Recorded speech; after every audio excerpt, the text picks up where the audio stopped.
Raider Nation, what's going on? It's good to be back. I'm Mitchell Renz, host of the Raiders Report, and coming up here on today's live show, we're going to be going through Raiders minicamp practice notes today. We'll talk about some of the players that were there. We'll talk about the one guy that wasn't there, and also just some of the notes that I heard overall just from practice today. I also was asked probably this, I don't even know, 100 times on Monday, whether or not the Raiders should go out and sign Jaire Alexander and whether or not the Raiders should go out and sign Germaine Pratt. So the other two segments that I'm going to be doing here on today's episode is I'm going to be telling y'all whether or not I think the Raiders should go out and get Alexander or whether or not I think the Raiders should go out and get Germaine Pratt. Since we haven't done a duck race in a long time, we're going to do a $10 duck race today. If you want to get in, it is a $10 Venmo at Mitchell Renz 365, and I mean this from the bottom of my heart. Thank you so much to all of Raider Nation over the course of this past week that DM'd me, Instagram, that messaged me on Twitter, said congrats. Woo! It's a little weird wearing a ring, but I did get a black ring for the nation. That way I could rock it here on the show. But seriously, Sick. dude, like it was one of those things where, you know, you get to see like your friends, your family. I really tried for probably the first time since I started working here to not be near my phone. I knew Chugs, if anything happened, would be able to handle it. And, you know, I just really wanted to be able to focus on my family, focus on Alex. And, you know, I think that y'all are very understanding of everything like that. But to be able to come back and be ready to rock. All night long. You know, speaking of doing it all night long, it's almost funny. You think you're going to, I don't know about y'all. I was so excited for the you-know-what after my wedding. Dude, Alex and I, we were exhausted. You might not have got it after your wedding, but how about we start off today's show with the Night Devil Bang! Well, we got a bang. You know, again, like I'll be real. Alex and I, we were so tired after the wedding, and one of my buddies who's not from down here, he was saying that he wanted Canes the entire freaking night, and I feel like the drunk Alex just heard Canes talked about so much. So it's like 1 o'clock in the morning. We ordered Canes, and she fell asleep with a chicken tender in her hand. Unfortunately, it was not my chicken tender. Was it everything that your buddy hoped it was? I guess. I mean, I think drunk Canes is actually one of the better foods that you can get. Though, I think Canes, after you've had it a bunch of times, you know exactly what you're getting. The Cane sauce is where it's at. Night Devil, the MVP banger for the month of June. Shout out to you, bro. Thank you so much. And congrats, dude. It's still one of those things. It is a whirlwind, and I keep saying to Jeremy, I'm exhausted. I didn't realize how tired I would be after a whole wedding because a lot of people told me that I was going to be tired. But my number thing, like I always said, well, you know, I'm always on YouTube. I'm always doing live shows, and I'm used to, you know, talking, entertaining, just being around a bunch of people. Dude, I'll tell you this right now. I feel like right now Josh McDaniels just got fired 26 hours ago. I am gassed right now. Evil AJ Hawk, that's a good question. He said, did you have a band, Mitch? Dude, the guy that Mitch and Alex got, He was really good. he was awesome. Yeah, he did acoustic during the dinner. Yep. And then DJ'd. Yeah, he was a really good guy. Alex and I, our first song is written by, his name is Phil Wickham, and it's Always Been You. And literally this dude in his bio, he was like, you know, I consider myself like a version of Phil Wickham. He was a really nice guy. We met him in person. I asked if he could sing our song as a surprise to Alex. He did it. He crushed it. And, you know, she was like, this is the guy that we want. But, like, for me, like, when I'm sitting around eating dinner, I love having live music. Like, I think having live music is really cool. But, yeah, man, if anybody has any questions about the wedding, please don't be afraid. Chime in, hashtag Raiders or Super Chat. What up, Malachi? What's up, married man? Welcome to the group. It's a good group to be a part of, you know, and I just being able to meet Alex's side of the family and, you know, just really reiterating to them that I'm going to be the best husband that I possibly can. And, you know, hopefully I'm as dedicated to her as I am this freaking show, right? Let's go to John Rodriguez. What up, John? Why are you there? You should be on your honeymoon. I'll say this. This is another hot take. I think people that do their honeymoon after getting married are psychopaths. And there's nothing wrong if you did it. You just have a lot more energy than I do. I tell you, I am exhausted. The thoughts of doing a honeymoon right now, would be tough. My honeymoon is going to be July 13th to the 18th, so I'll take another week off. Don't worry, but it'll be right before training camp happens. And I did get at least one extra day. I got off yesterday, though. My dad stayed, and we celebrated Father's Day yesterday, which, we went out to eat. We had a few drinks. I'll be real. I don't need any drinks for at least a little while. Friday, don't worry. Friday, we'll get down again. What up, Darian? Mitch, didn't expect you back today. Congrats, man. Welcome to the club. Yeah, I got a whole week off. Like, for me, maybe that doesn't seem like a lot for some people. I can't even tell you how many times I've gotten a full week off since 2017, since I've been working here. But it's also, minicamp week. Like, it's one of those minor details, but when you do what I do for a living, and I'm sure everybody's got, their own jobs. Like, I grew up, my stepdad, he was a truck driver, and he used to drive all the flipping time. It's why I have such a great, respect, I think, for a guy like Rebel Montana who's always doing that. I think at the end of the day, you pick your career, you pick what you're going to do, and family time is always going to be important, but you always have to stay true to, also what you do. And what I do is I cover the Raiders, and I also knew that I was only going to be able to stay out until today because in my mind, if the Raiders are in the building, I got to be in my building as well. So that's why I'm here. But you're not the first person to tell me that. Alex's family, not that they were upset. I shouldn't say that they were upset that I was working today. But I don't think people fully grasp what I do, and I take a lot of pride in I take my job very seriously. Don't get me wrong. We have a lot of fun. We're doing Madden simulations. The next Madden simulation is going to be this Friday. Make sure you guys pull up 4 p.m. Eastern time. It's weird saying that I take my job seriously and then talk about how we do Madden simulations live, which I was trying to show people some of the Madden shows that we've done for the family members from Alex that really hasn't seen exactly what I've done. They couldn't believe the Madden sims. And Fabian Moreno, you're a family favorite just based on what happened on Friday's show. Venthrak, you two. Who was the other? There was somebody else that dropped a huge $500 gong. It was Venthrak. It was Fabian.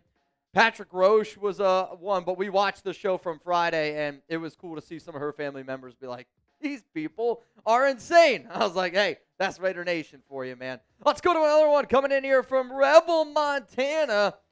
GZ. What does that mean again? I forget the GZ. It's like a good luck on marriage. You got a ring before the Chargers. Yep. I knew that was going to happen, though. Quite frankly, some of y'all might think this is funny. Some of y'all might think it's whatever, but, I went the Raider route. I have 3 rings. To me, for every time the Raiders are going to get a ring, I'll get myself a new ring as well.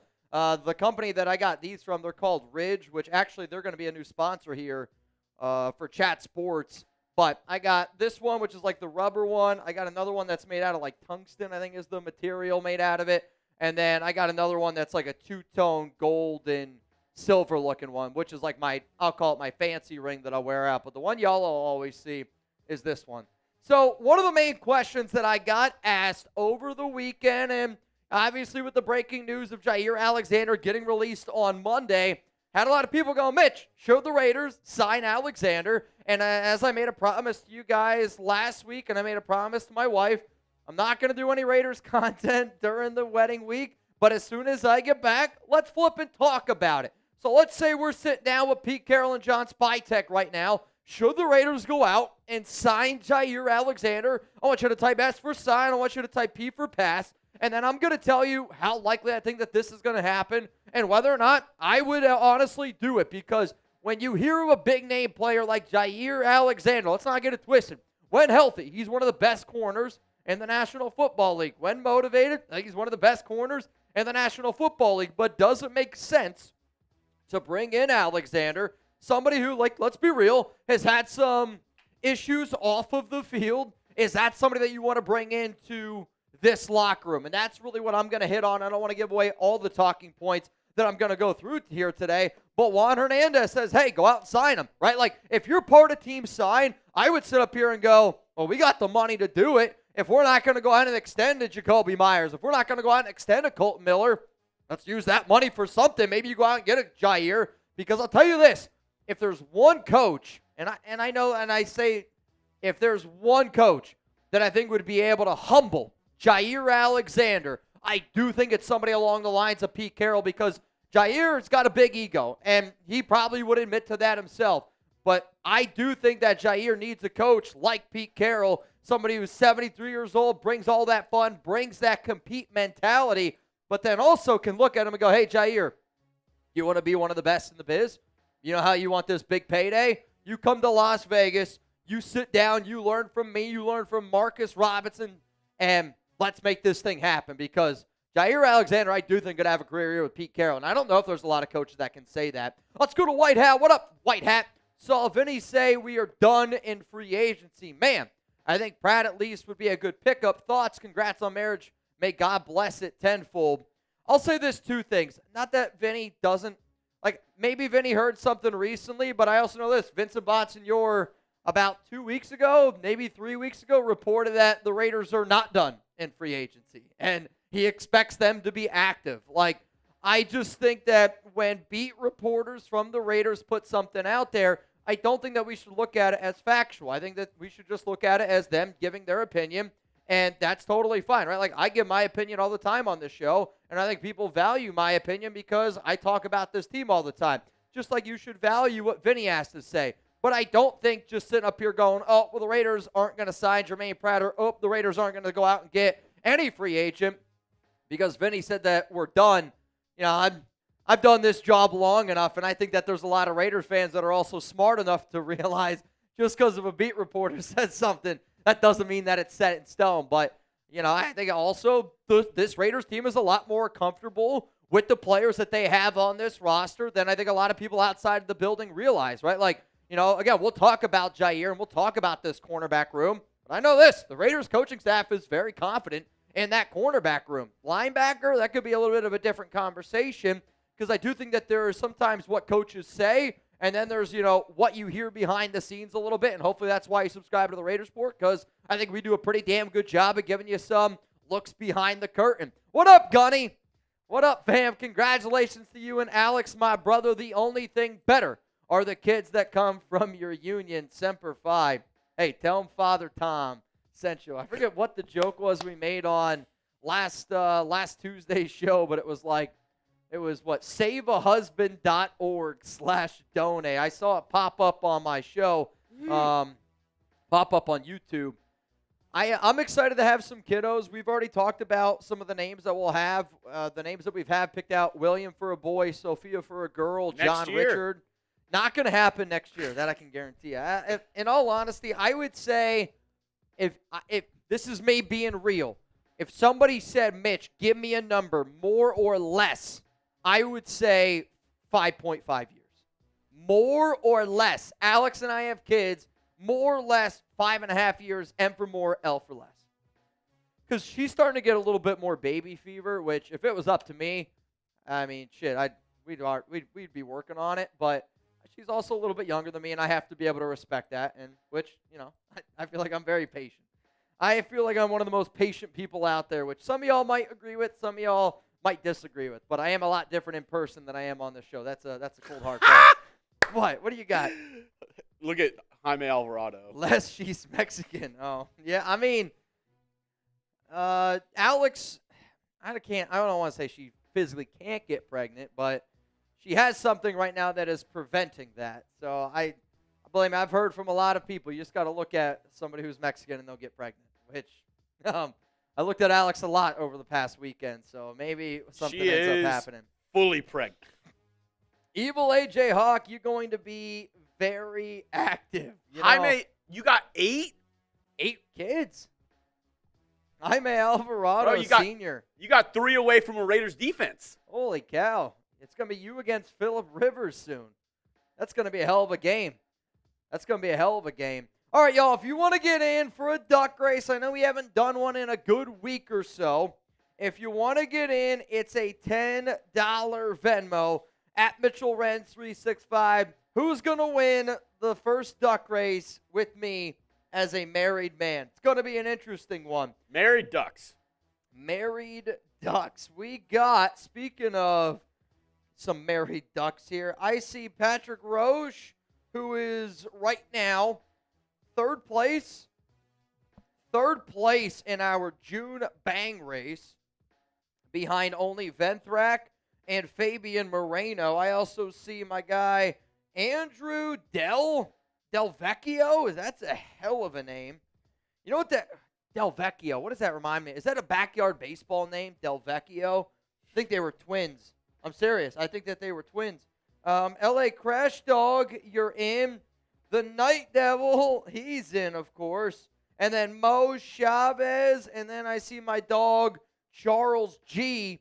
You guys are in. Right now it is a $10 Venmo. You go home with $30 here on the Raiders Report. All right, y'all. I see one more super chat that I want to be able to get to from David Vergara, and then I think it's time to get into our first segment here on today's show, which, again, is going to be around everything that happened at minicamp today.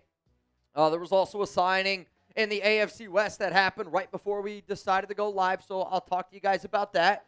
We'll also give you some good things. One player continuously stands out at practice, and I'm telling you this, the hype train's real. The hype train's real on one of these rookies.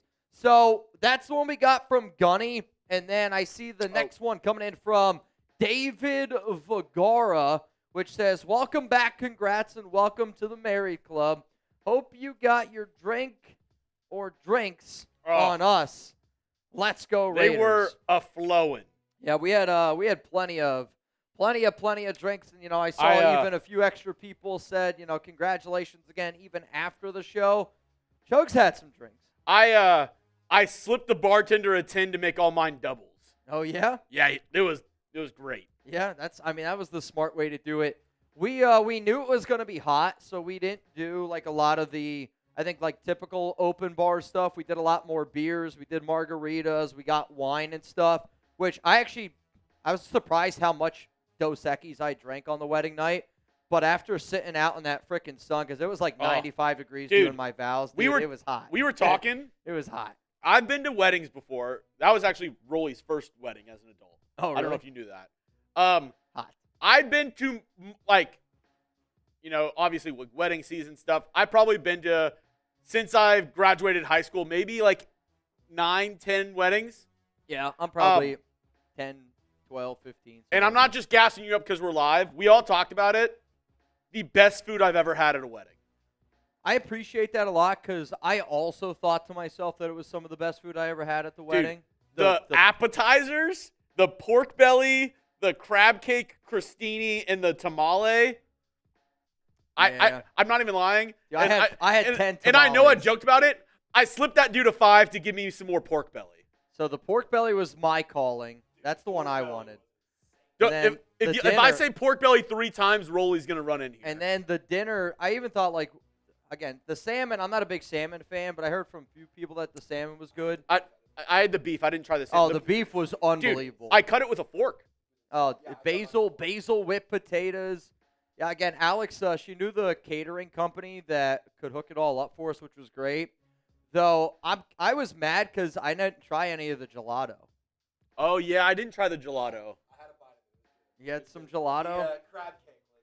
Because I also slipped the guy a 5 to give me extra cheesecake. Oh, yeah? Yeah. Oh, that's the other thing I didn't have. I didn't have any of the cheesecake. Dude, the cheesecake was bomb. Yeah? See, if there's one, looking back on my own wedding, if there's one thing that I wish I would have done, it's literally try everything, and Rebel said he brings a container to weddings to get the to-go food. Oh, man, I hope you're kidding, Rebel. Could you imagine, can you put a couple more of those pork bellies in here? No, I'll tell you this. I respect it. All right, y'all. Let's go to the very first segment here on today's show, and then I see from Z Stuff Garage. We'll get to that one after we talk about the latest news and rumors, unless maybe we can go to it. All right, I was going to say Z Stuff Garage. The fact you didn't butcher my last name, Del Vecchio, and nailed it deserves 20. That's why you're one of the best in the biz. I appreciate that, but I promise you this. Nobody has ever said that my name skills are the best in the biz. Let's be honest. Pronunciation is not my strong suit. I should try Sweet Ball, Fireball, and Sweet Tea. Dude, Interesting. Trace got me on this new drink called Surfside. Okay. By the pool, just because we have so many Happy Dads and different drinks here. I can't drink Happy Dads outside of work anymore. Dude, try Surfside. Surfside? Okay. They're really good. Okay, I'll have to check it out. Though, I'm telling you this right now. Not a sponsor. Not a sponsor. I'm not drinking this week.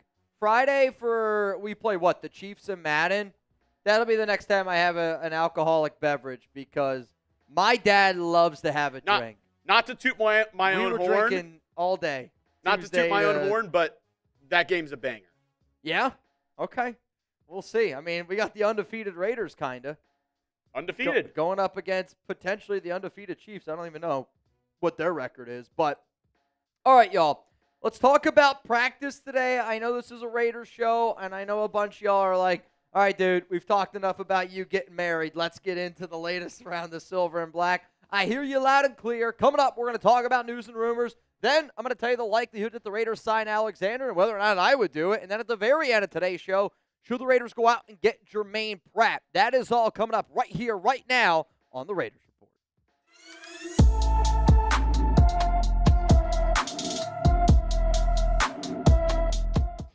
Raider Nation, what's going on? It's Mitchell Renz here, host of the Raiders Report, back from my wedding week. Thank you so much to everybody that sent me the well wishes, congrats, and I got a black ring for the nation. So we're going to be breaking down today some of the good news that I thought that the Raiders got today from mandatory minicamp, and then at the very, very end of today's show, I'll just give you some of the notes that I received from practice. I'll also discuss how the AFC West did get a little bit better from a certain signing. First, though, I want to talk about Kolton Miller, who did end up speaking to the media today, but he was at minicamp. Yes, Miller is looking for a new contract. Yes, Miller wants to be a Raider for life. He said that today. But also, the fact that not only Miller was there, also Jakobi Meyers was there. And I think one of the number one stories that kind of is going around right now, how we were having a debate at Chat Sports, if you're not showing up to mandatory minicamp, are you holding out? I would say yes, that there's a lot of, big-time notable NFL players looking for these contracts that are sitting out mandatory minicamp. But you know what the Raiders are doing? And I think it really just speaks volumes of the type of leaders, the type of players, the type of men that Jakobi Meyers and Kolton Miller are, where they're going, you know what? If we're going to do this the right way, and if we're going to practice what we preach, let's go out there on the field and let's make the Raiders want to give us a contract extension instead of sitting back going, hey, I deserve X, Y, Z. I love what Jakobi and I love what Kolton Miller are doing because I think it sets the tone for the rookies and it sets the tone for all the players coming in and being a part of this organization. And it's a lot more than, I think, a normal NFL team. They're trying to build something special here. So some other notable players that are just skipping minicamp, right? Like we've seen Terry McLaurin, the TJ Watt stories, Trey Hendrickson, hell, the rookie also from Cincinnati, kind of threw Shamar Stewart, kind of honestly threw Hendrickson under the bus a little bit today. Jalen Ramsey, Geno Smith from the Miami Dolphins, and I am just so flippin' proud, and I mean that, man, because this is just another one of those minor details, but I think, if you're watching in June, you're looking for those minor details that convince you that we're moving in the right direction. And the fact that the Raiders had 100% participation today, minus one guy, shows me yet again this organization is moving in the right direction. And as far as I'm concerned, that's some damn good news. Now, reminder, I want you to hit that subscribe button. We're going to be providing Raiders minicamp news all week long. The Silver and Black practice today. They practice tomorrow. And then they also do go ahead and they practice on Thursday. Just friendly reminder that last season, Antonio Pierce did give the Raiders that final minicamp practice day off. I don't know if that'll happen again this season. I'm hoping that it doesn't because I think that this is a team that needs as much practice as humanly possible. Now, I did mention one person did not practice today, and that was Christian Wilkins, which shouldn't surprise you from what it sounds like right now. And I talked about this before I left last week for my wedding, was that it sounds like Wilkins will be out until training camp. And it kind of gives the Raiders some time to figure it out. Kind of gives Wilkins a little bit of time here to figure it out. There's no doubt a little bit of there's an issue going on here with this Jones fracture. I would like to be able to get more information on it. I just don't think that we're honestly going to get any more information on it. One person who obviously did practice today, if Wilkins was the only one out, was Adam Butler. And this was definitely a name that I was really looking forward today, simply just because he missed the final two practice of Raiders OTAs, which would have been, June 4th, June 5th. And, Butler, if Wilkins is out, Butler's our number 2 defensive tackle in my mind. The guy that the Raiders brought back. So really, really important that Butler was out there, and it's really, really important to me that every single other Raiders player was out there practicing today, and the fact that Wilkins was the only one, I think, again, it shows. If Miller and Jakobi and all those guys are going out there and they're doing it, and they were doing it when it wasn't mandatory. So when you see it being mandatory again, you kind of knew it was going to go in that direction, but huge, huge credit, man, to Pete Carroll, John Spytek, and this entire staff. Now, I do have a pinned comment here, and I just wanted to know, I thought it would be a fun question that I could ask you. What's your favorite Raiders memory? Your favorite Raiders memory of all time. If you're watching this live, let me know down below in the live comments. If you're not watching this live, well, hey, this is going to be the pinned comment. You're about to get hit with a YouTube ad break. While that ad is playing, I want you to scroll on down, and I want you to give me an honest answer. Your favorite Raiders memory. My answer coming up here in just a moment. I've done a lot, and I mean a lot, of watch parties in my day. The watch party that I legitimately think that I enjoyed more than any was when the Raiders, that timeout by Derek Carr sealed the Chargers' fate, and we were going to the playoffs. I mean, that entire game from start to finish, also remembering how that game ended. Now, I could have also said the first time I went out to Oakland for the FAB game, the final game in Oakland, but I did this more from my standpoint, sitting up here on this show, and we've done a lot of legendary live shows, right? McDaniel's getting fired, Devontae Adams, 9-hour live stream. That day, off the top of my head, I think this is the only live game that I ever been for where I was like literally tearing up because of how proud I was that the Raiders went to the playoffs. Coming up here, though, let's get into some more minicamp practice notes just from today in general. Again, you got a lot of 11-on-11s, a lot of 7-on-7s. Can't go full contact, but the guys are at least, able to go out there, able to compete. And Chip Kelly and Patrick Graham, man, oh, man, are they throwing haymakers at practice, which you absolutely love to see. I'll get into some of these practice notes today in just a moment, but a huge shout-out to our sponsor, Chubbies. And I love me some Chubbies, and I know you guys do too. Summer's here, which means it's officially time to let the dogs out. And by dogs, we mean your legs. If your pups have been stuck in jeans or sweats for the last few months, set them free with the Line Swim collection from Chubbies.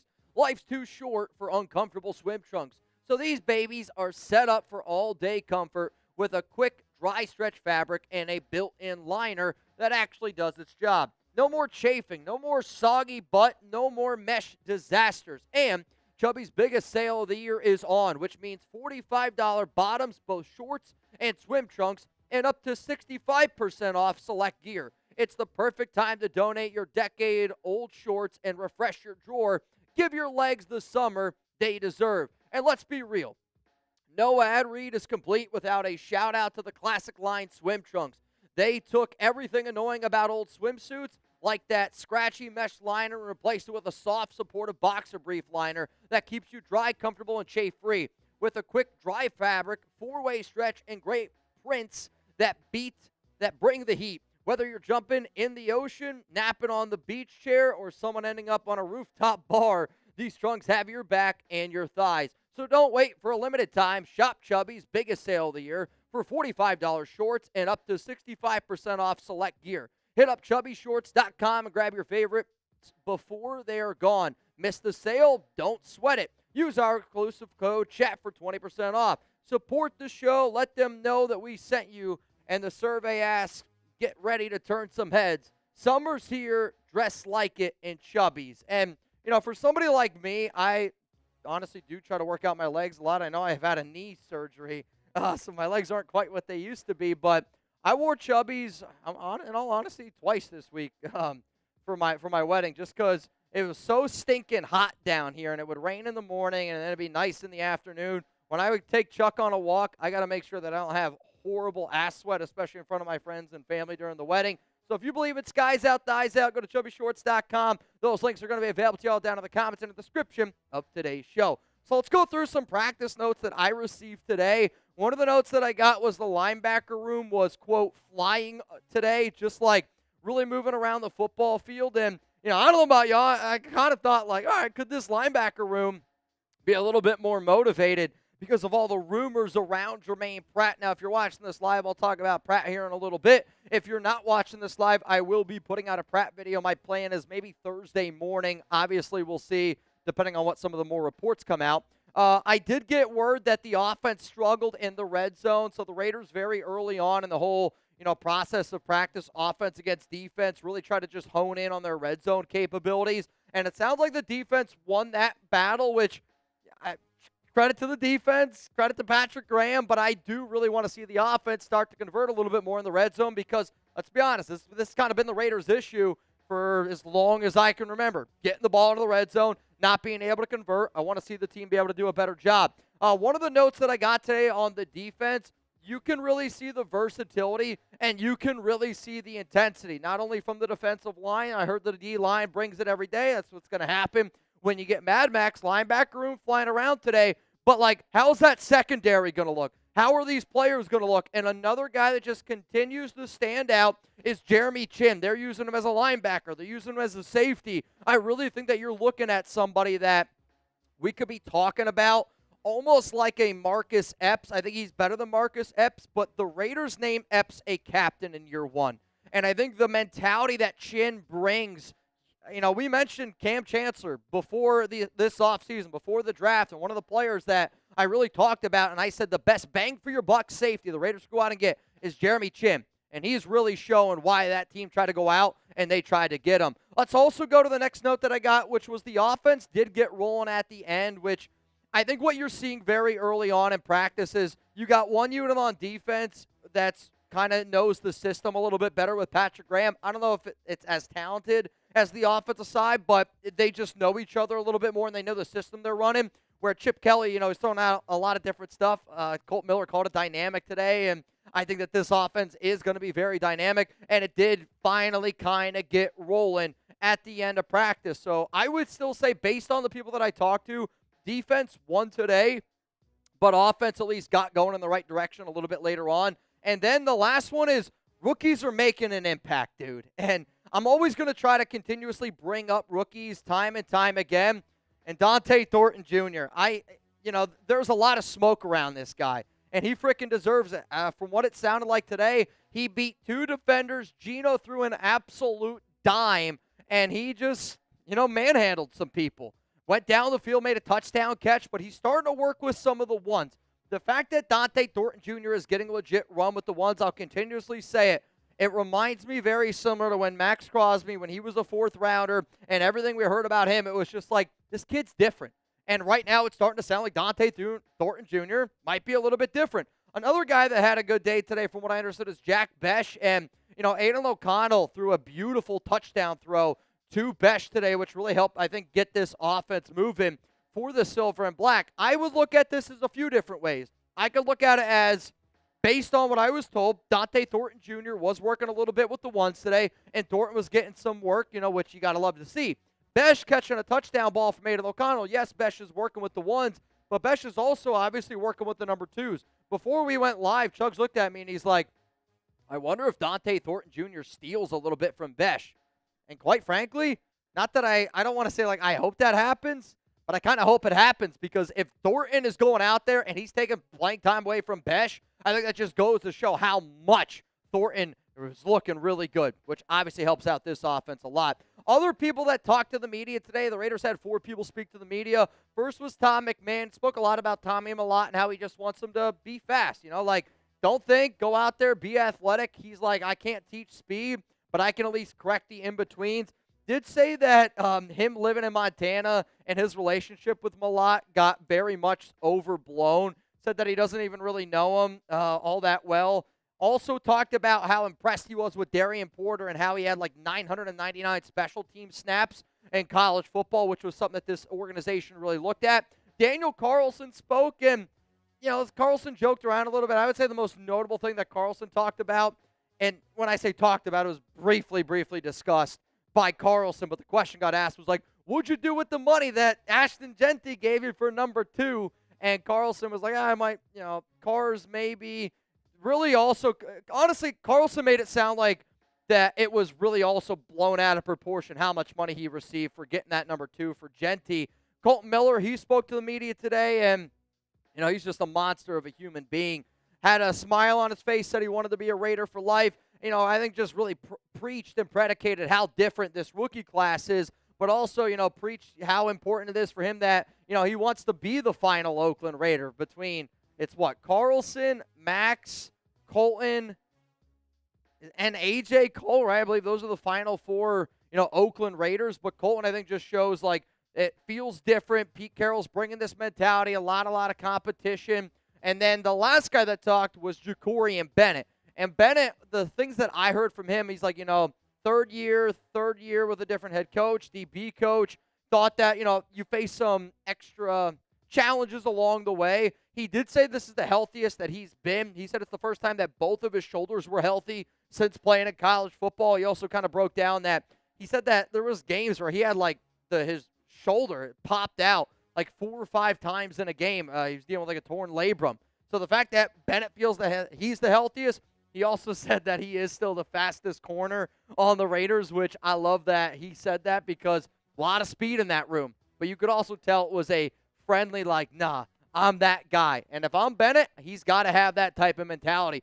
The last thing that I want to discuss here is J.K. Dobbins, former Chargers running back, former Ohio State back, former Ravens back, did sign a 1-year deal with the Denver Broncos literally right before I was getting ready to do this show. Signed it for a 1-year, $5.25 million deal overall. We'll see what ends up happening, but Denver was a team that was very focused on, getting that running game going. And I think when you see what the Chargers did, what the Broncos did, what the Raiders did, they're all following this blueprint of what Philadelphia did last season to Kansas City, and the teams that were able to beat the Chiefs and at least show the teams that gave a lot of trouble to Kansas City. Instead of trying to find a quarterback to go out there and sling it with Patrick Mahomes and Andy Reid, I think they're trying to slow the game down, make it a lot more physical game, because sometimes physicality is going to win. And it showed that physicality can win, especially when you're going up against Mahomes, Andy Reid, and the Kansas City Chiefs, which is really, you can beat them, you can beat anybody. Before I end up hopping out of here, I do want to say one more time, thank you all so much for all the wedding wishes. It was amazing. I did have a few people being like, Mitch, you told me you were going to post some stuff on social media, and it's not that I haven't. It's Alex she basically gives me the okay on which pictures, I should post, which ones that I haven't. If you want all the videos, all the pictures, go give my wife a follow on Instagram. It's right up there on screen. If you just want to see some more wedding pics from this weekend, we'll be posting a whole bunch of stuff. But I figured it might be a little bit of an easier way if you do actually want to see some of the pictures and videos from this past weekend. All right, y'all, here's an opportunity coming up here next on the show. You guys, I want you to call the shots right now, because if we're going to discuss, going out and signing Jaire Alexander, who was just released by Green Bay, a very talented cornerback, how much would you be willing to pay him per year? So, Chugs, I'm going to kick this one off to you. What exactly do you think he gets on, the open market? Now, I don't need you to answer this from the Raiders standpoint. People watching at home, I want y'all to answer, what would you be willing to pay Jaire Alexander per year? What do you just think he gets? For a base knowledge, right? The highest paid corner per year, Derek Stingley, $30 million a year. Next, J.C. Horn, Jalen Ramsey at 25 and 24. Yep. Pat Surtain at 24, which that should change in the next year or two because he's right up there with Stingley. Yep. And then you go backwards, right? You go Denzel Ward, 20 mil. Marshawn Lattimore, 19 mil. Marlon Humphrey, 19 mil. Trayvon Diggs, 19 million. If I'm looking at Jaire and just the fact that he just got cut by the Packers, the fact that, has dealt with injury issues in the past. Yep. And it's not a sure thing. My cap I'm going to, I'd probably want to be around that $12, $13 million a year mark. If it was me, if I was making the decision. Obviously, there has to be some sort of negotiation, but I feel like a 2-year, 27, maybe 2-year, even $28 million deal. I think the Jaire Alexander contract is going to be one of the most interesting, because I do wonder if a team gives him a deal. I know it's different position, but honestly, what a Stephon Diggs got, where if it's do you get 1 year where maybe it's $20 million fully guaranteed, but it's a 3-year, $20 million guaranteed that you can make, $69 million, right? But it's basically a 1-year prove-it deal. You said 12 to 13, and I kind of agree with you. when you look at Jaire and you look at just what he's done over the past 4 years, right? Like, really only one good year out of the last 4. A lot of injuries have kind of come into fruition, and let's be real, like, there's a lot of off-the-field issues that go on to that. Emmanuel Sanchez said, vet min, take it or leave it. I'll probably leave it. Sucker Free says 2-year, $20 million. You know, like, I just don't know. I wonder if he's going to get a deal for $20 million. You know, I wonder, is he going to get one for, personally, if I was a betting man, I think he's going to be somewhere around $15, $16 million per year. But I could see him getting some guarantees. All it takes is one team to take a chance on him. And I don't know which team that's going to be. Maybe it's a team that feels like they're a cornerback away from really separating themselves. But I don't know exactly what the Jaire Alexander market's going to be. And I think this is also one of the reasons why, you know, the Packers, I think, cut him. Because they were trying to trade him. Jaire wanted to get paid. And I don't know if teams are all that interested in Alexander. Yeah. Not saying that he's not good. When he's healthy, he's really good. When he's motivated, he's really good. Lil E. Dot says 2 years, $25 million. Keelan says $2 million per game. I'm sorry, but that's crazy to me. You can't give a guy $2 million per game. That means if he plays all 17, that's $34 million. Yeah. And he's good, but he ain't going to be worth 34. His base salary for the Packers this year would have been 16.15. And that was not good enough for him. So he wants more than that. So I think knowing that, again, if I'm a team, I might start somewhere around that 16 number. But do you really want to give Jaire Alexander $16 million right now when he hasn't been able to prove to you that he can stay healthy the past 2 seasons? I mean, he's played 14 games the past 2 years. Yeah. But you also can't deny that he's a really good player, right? I'm with you. I would be down for the 1 year, $20 million. 1 year, $20 million, but if you give him like 3-year deal, $60 million, first year guaranteed, and if not, you can move on from him. Yeah. Maybe you structure it the way like the Miami Dolphins did with Jalen Ramsey. I don't know. Let's go to White Hat. Miller said best camp he's had so far under Pete. Yeah, I mean, Kolton Miller, and he's not the first player to say this, right? Like, think about how many guys this offseason have really just spoke about how much different it is right now. And best shape of life. You know, yes, this is definitely like best shape of life season. It's huge hype season. And, you know, there's always the hype in May. There's always the hype in June. But I also think, like, you can learn from body language. You can learn from just the way people talk about something. And when guys talk about Pete Carroll, there is an instant glow. There is an instant, you know, happiness, like, to their face. And I think there's also just it just looks so easy to talk about, and you can see the way these players light up about Miller and what's being brought to the table.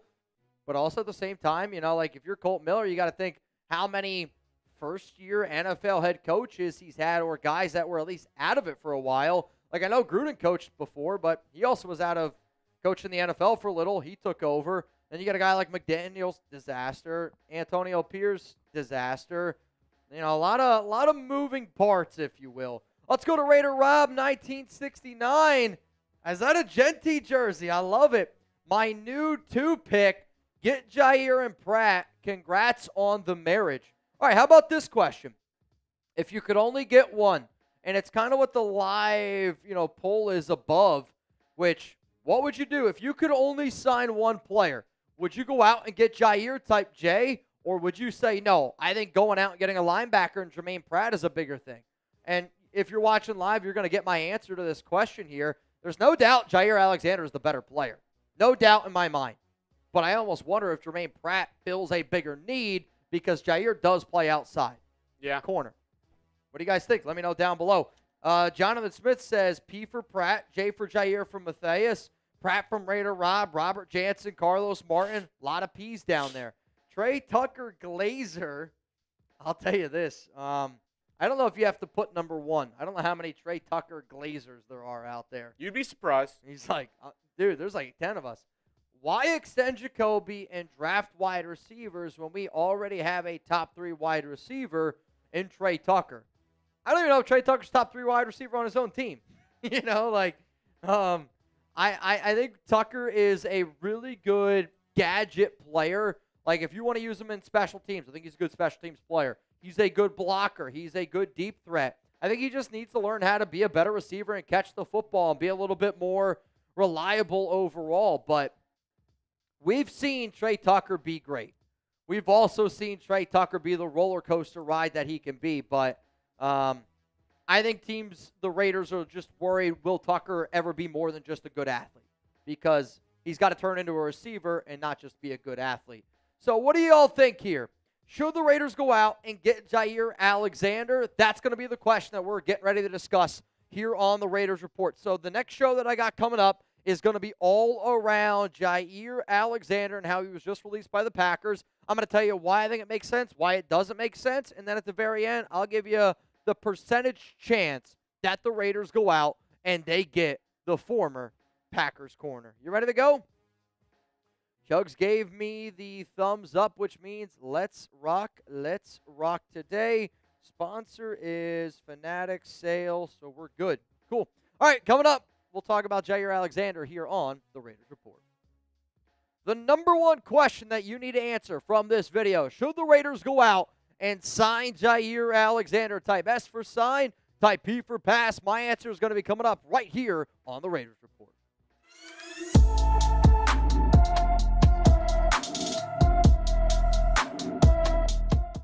I'm Mitchell Renz. You're watching the Raiders Report, and while I was gone this past week for my wedding, the number one question that I was asked, should the Raiders go out and get Jaire Alexander? Well, luckily for you, I'm going to tell you why I think the Raiders would potentially do this move. I'm going to tell you why I don't think that the Raiders would do this move, and then at the very end of the show, I'm going to give you the percentage-based chance that I believe Carroll John Spytek go out and get the former Green Bay Packer. Now, if you live under a rock and you didn't see this news on Monday, the Packers officially decided to move on from Jaire Alexander, and this was an offseason filled with, a lot of rumors. Green Bay tried to trade him. I don't think anybody was interested in trading him, considering some of the injuries that he had, considering the money that he was looking for, and Green Bay also knew that they were going to be able to save some money. This is from Matt Schneidman. According to Over the Cap, releasing Jaire Alexander frees up about $17.1 million in cap space for the Packers. The reason why I wanted to be able to show you all that is because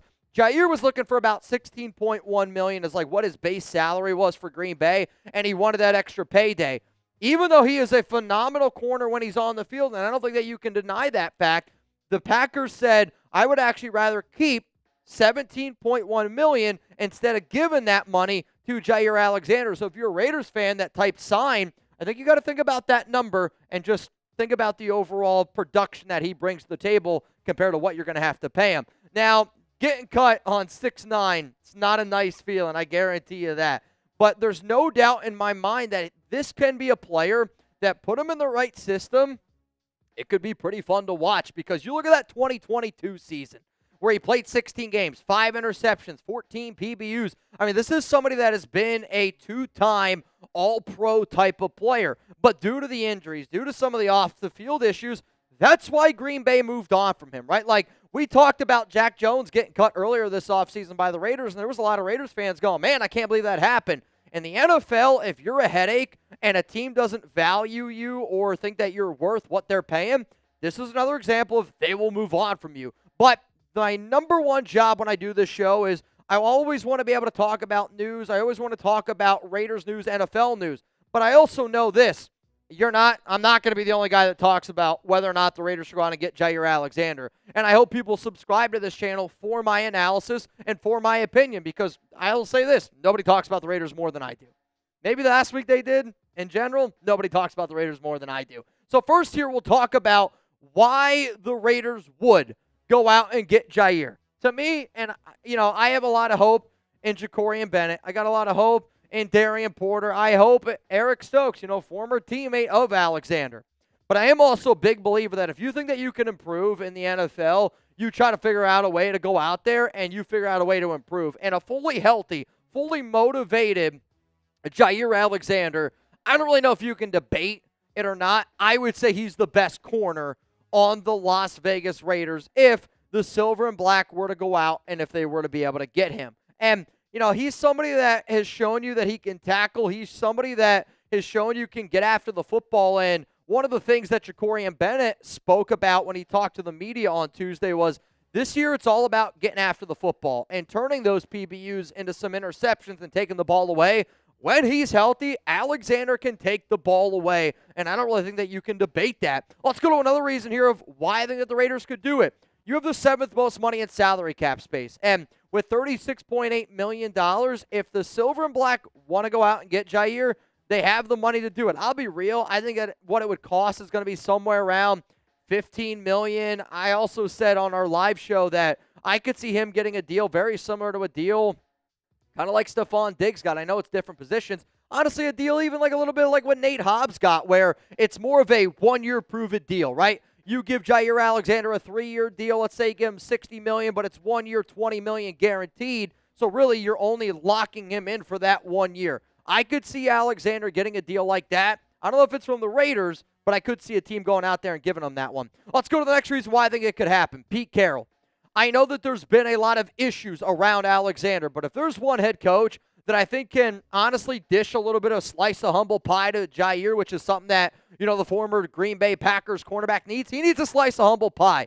And I think for Pete Carroll, he can look at him and go, hey, I can help you be the best version of yourself. And I think Alexander probably knows that he could be a great mentor. Like Pete would be a great mentor for Alexander, for somebody who's trying to get, I would say, his career back on track. Like, it's going to be a very humbling feeling to know that no NFL team wanted to trade for you and that the team that you were on decided to cut you.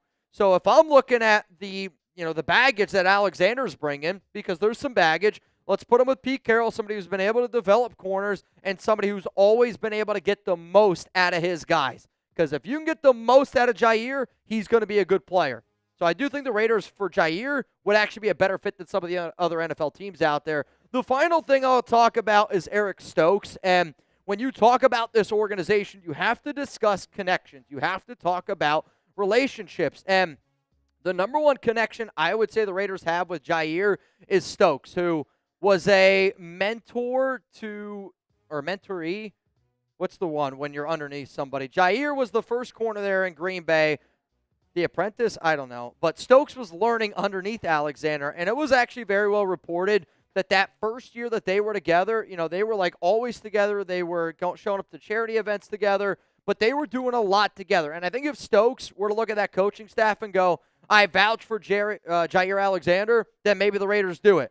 Though, if Stokes goes, that's a guy you don't want, I'll be real. I don't think the Raiders do it any chance in hell. Coming up next year, though, we're going to get into some just more that I think y'all need to know in regards to Alexander. And I'll just tell you a little bit more just in terms of, like, whether or not will the Raiders do it. You know what I mean? Because I think that everybody is going to say Jaire will help this Raiders team. And I think that that's a very fair statement. If he's 100% healthy, 100% motivated, everybody and their mother, including mine, who doesn't watch any football, would say, yes, let's go out and get Jaire Alexander.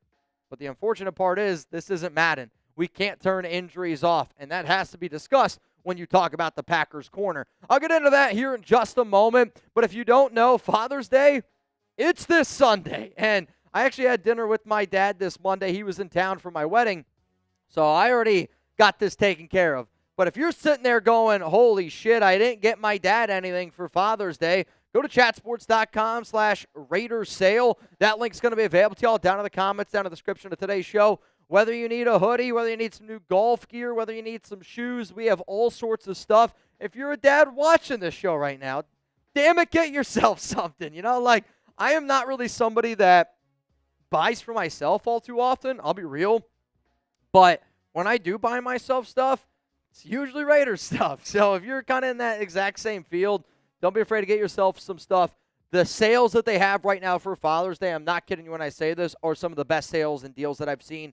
Chatsports.com/Raiders sale. All right, so let's now go to the next part here of why the Raiders wouldn't go out and get Jaire. I think the first reason is the Raiders would have to be very confident in their cornerback room. And when you saw the reports from rookie minicamp, from OTAs, and now very early on at Raiders mandatory minicamp, a lot of the notes that we've seen on these outside corners have been positive. Like Jakobi Bennett, Eric Stokes, Darian Porter are the top 3 outside corners. And nickel right now is a little bit of, up in the air. Like, I don't really think Darnay Holmes, to be honest with you, is the top nickel. It might actually be Thomas Harper, who's been playing a little bit of safety as well. But, DeCamerion Richardson, he's been impressing. If the Raiders are confident in Stokes, Bennett, and Porter, I do not see this move happening, or unless they think that Stokes, Porter, or Bennett would be better suited as a starting nickel corner. Let's go to another reason here of why I don't think it would happen, the locker room drama.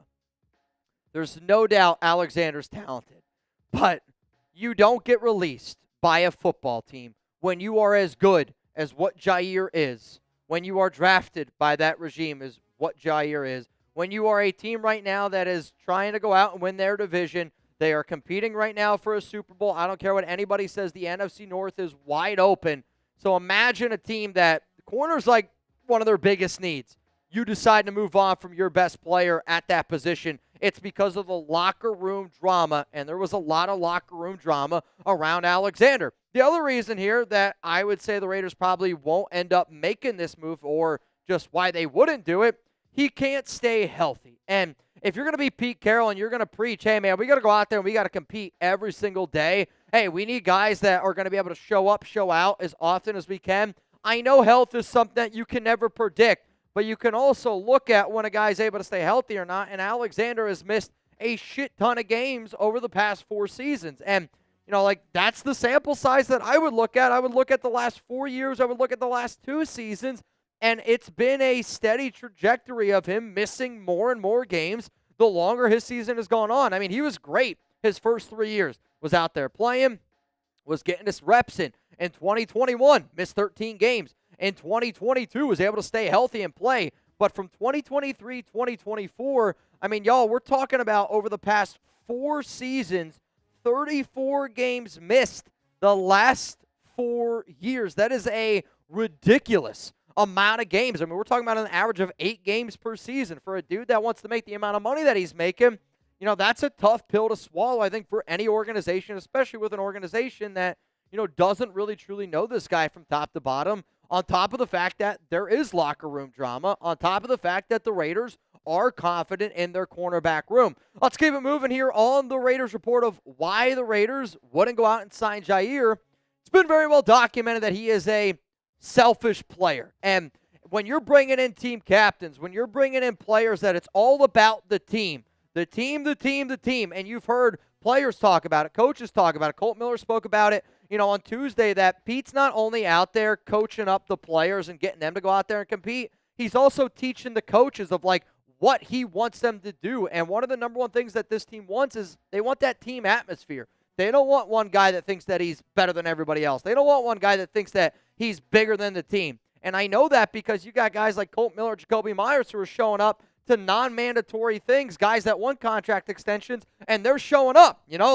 Jaire Alexander wants to get paid after not playing, essentially, the last 2 seasons. So it's been very well documented that he is a selfish guy, and I'll always say this. I cover the Raiders better than anybody I think that breathes earth, and maybe that's an unfair thing to say, but, if you're not confident in what you do, then why are you doing it? But one of the things that I'll always look at when a situation like this unfolds is how is it reported by other people? And how is it being talked about by people that follow the Green Bay Packers? And our Packers guy here at Chat Sports said, you got to look at this tweet because I think it, pays dividends to Jaire. So when Jaire Alexander, you got to look at the date. This is all the way back on January 13th. When Jaire Alexander was asked to speak with the media at locker room cleanout, he declined, saying he doesn't even know if he's going to be here next year, said he didn't have anything good to say, so definitely wasn't going to talk. This also led up for a while of, this was a bad breakup between Green Bay, and it was a bad breakup between Jaire. And when you listen to a lot of the reporters talk about Alexander, he was a head case. He was a major headache. And for a team that's trying to build this, going in the right direction, you don't need any headaches. Quite frankly, I don't want there to be any off-the-field drama. For the first time since covering this team, I mean this. I don't want any off-the-field drama. So I think now we get to a point where it's like, okay, what is the likelihood that the Raiders go out and they get Jaire Alexander? To me, I'm going to give this one only one just win, baby, and I'm going to say that there is a 2% chance, maybe 2% chance, that the Raiders go out and they get him. And the reason why that I'm saying that it's very unlikely is because of all the reasons that I just outlined right there for you.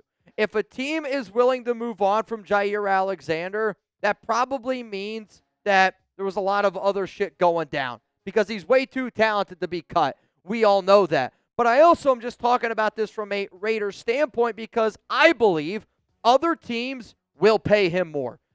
Pete Carroll and John Spytek, when I say locker room drama, I know they're confident in their corners. Guy can't stay healthy and he's selfish. That doesn't sound like a player that this organization, this regime, is going to go out and they're going to pay a lot of money to. And I don't think anybody really disagrees with that statement. But I do think that there will be some teams that are like, we're a cornerback away from being a Super Bowl caliber team that might go out and they try to go out and get this guy. So I believe there will be another team that ends up paying more. So I want to know from all of y'all, where do you think Jaire Alexander plays football this upcoming season? And there was a report from Josina Anderson that said that 6 teams apparently have called or are interested in the former Green Bay Packers corner. And I'll kind of illustrate who I think that those 6 teams are here in just a moment. But at the end of the day, if I'm a team and I'm looking at this situation, there are a bunch of teams that I think could go out and potentially make a swing here at Alexander. The teams that I think are the most likely are the Rams, the Eagles, and the Vikings, though. Watch out for Carolina and watch out for the Atlanta Falcons. Those have been 2 sneaky teams that have been at least thrown out there and been reported.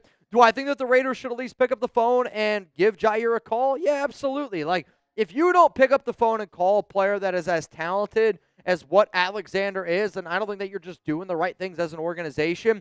But if it was up to me, should the Raiders go out and get Jaire Alexander?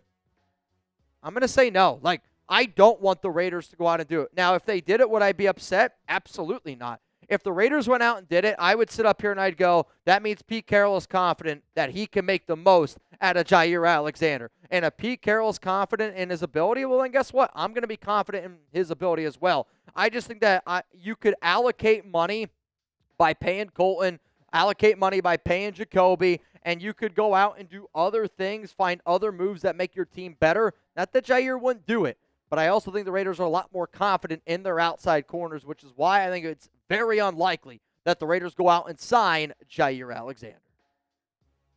All right, y'all, you got to tell me, what do you want for Father's Day?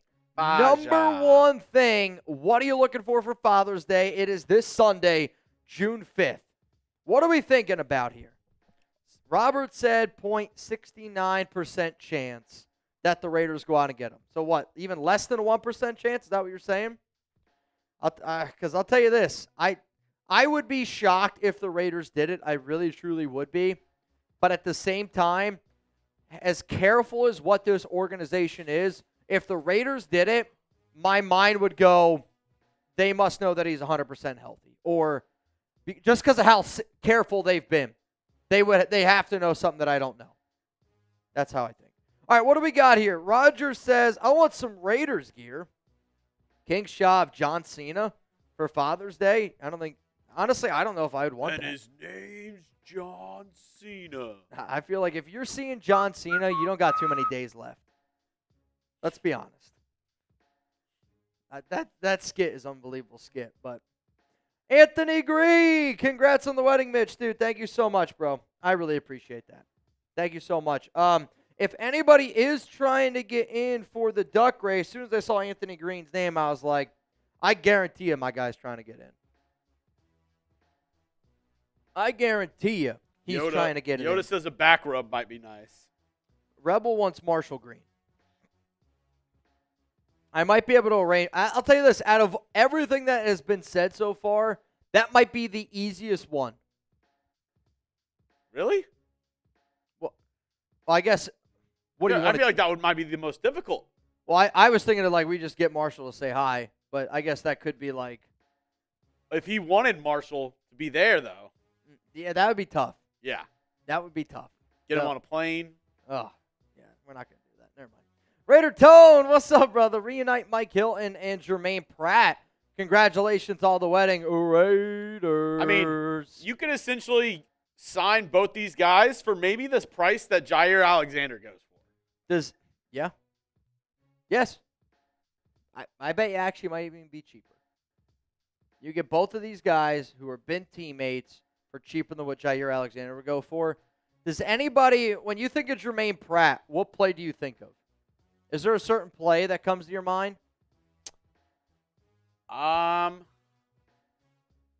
Germaine Pratt? No, not really. I mean, I think of him yelling after that Bengals game where it was the penalty on that one guy against Mahomes that basically gave him the game. Like, he pushed him out of bounds. I remember Germaine Pratt was like cussing down the hallway or something like that. It was like, F this, F that, F all this. If my memory serves right.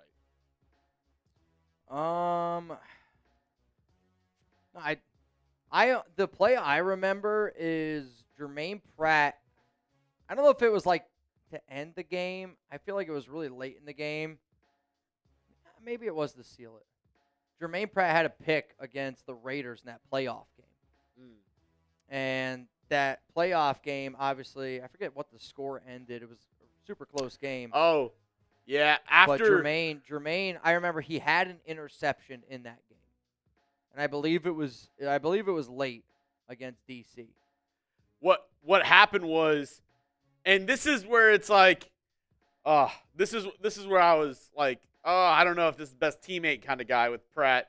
After that game, one of his teammates pushed Patrick Mahomes out of bounds and got the penalty that basically gave him the they put him in field goal range, and basically they won the game last-second field goal. I think that kid was a rookie, though. He was young. Osai, yeah. He was another linebacker, a young guy on the team. Texas, yep. And after the game, the video that went viral was they were both walking into the tunnel, and he was screaming at him, "Why would you touch the effing quarterback? Why would you effing touch the quarterback?" Like, just screaming at him while he's crying.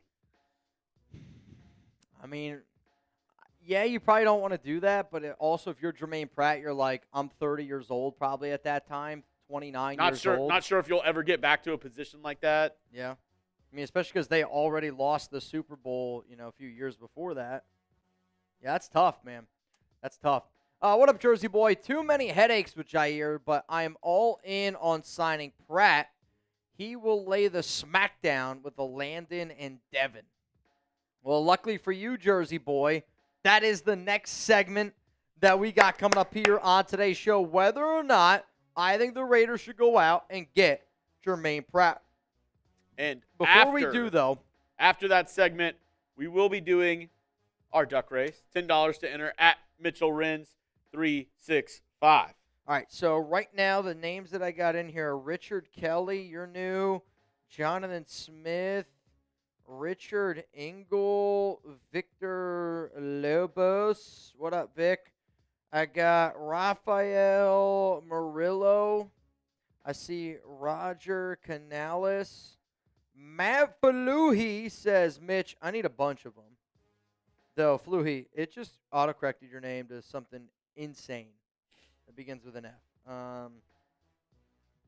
Yeah, not good there, Fluhi. And then Anthony Green. So right now it's a $10 Venmo.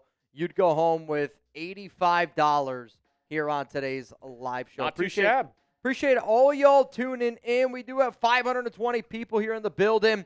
If you haven't yet, make sure you click that like button. It feels good to be back from the wedding off.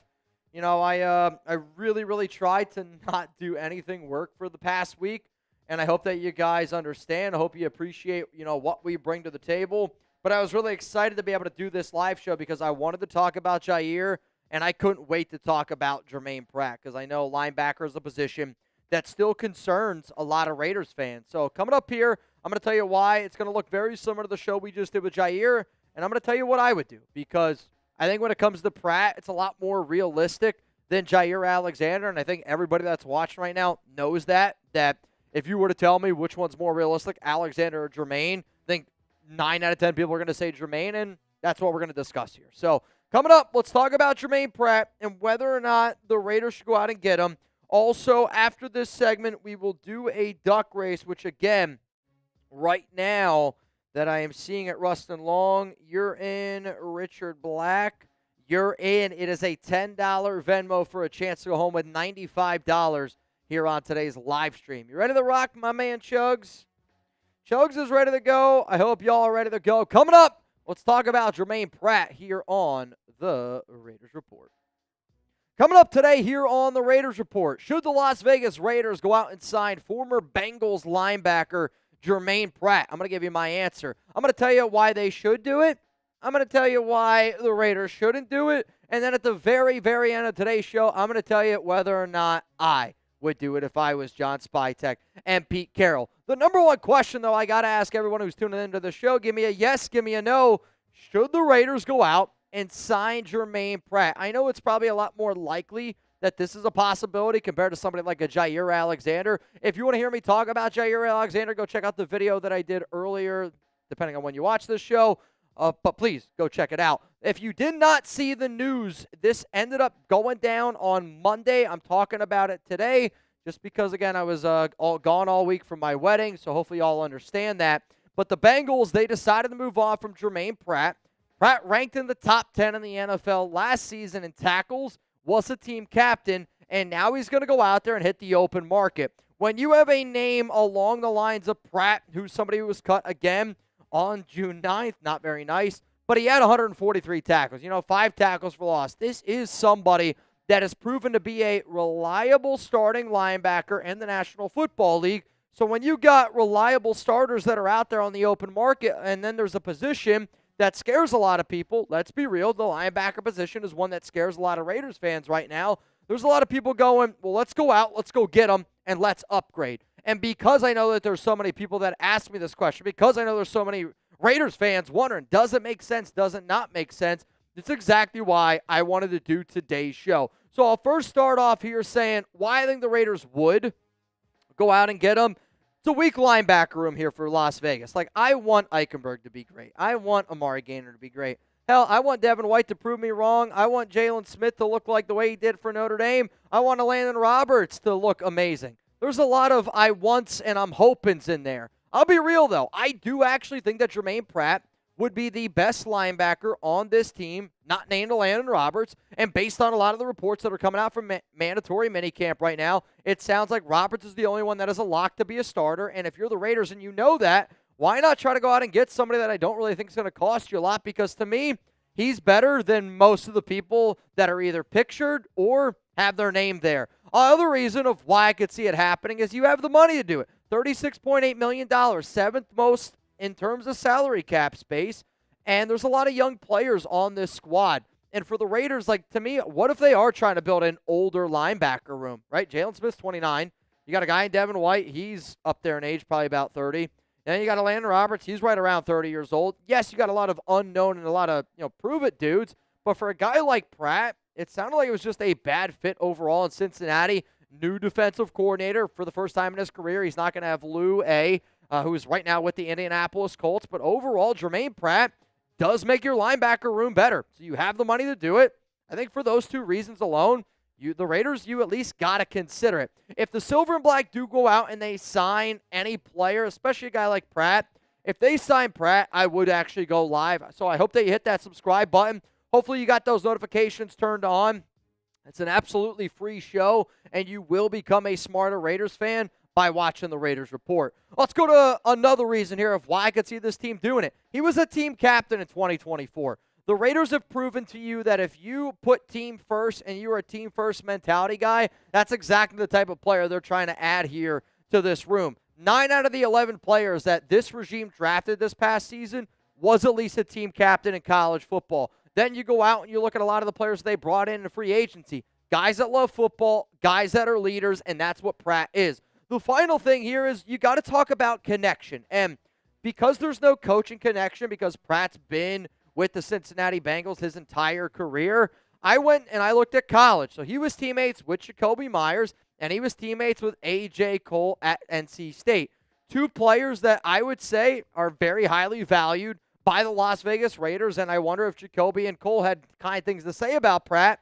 Would that be enough to convince them that, yeah, like this is a guy that we should pursue? Because I'll tell you this, if Jakobi Meyers and A.J. Cole tell Pete Carroll and John Spytek that Pratt is a great guy to add to the locker room, I think that those two voices are so loud because they deserve to have a loud voice, because the way that they not only play, but the way that they represent themselves, and the way that they represent this organization, there's going to be a team that listens to that. And I think that those are some of the reasons why you could see the Raiders go out and get Germaine Pratt. Coming up next here on the show, I think we got to talk about why they wouldn't do it, because I would say if you asked 100 Raiders fans, should they go out and get Germaine Pratt, I'd like to think that 80% of fans would say, yes, we should go out and get him. He makes our team better. But let's talk about why they wouldn't do it. And we'll do that here in just a moment. Before I do, I don't know about y'all, it's hot. I've been wearing shorts, and that's all I wear. I basically wear shorts 365 days out of the year. But guess what?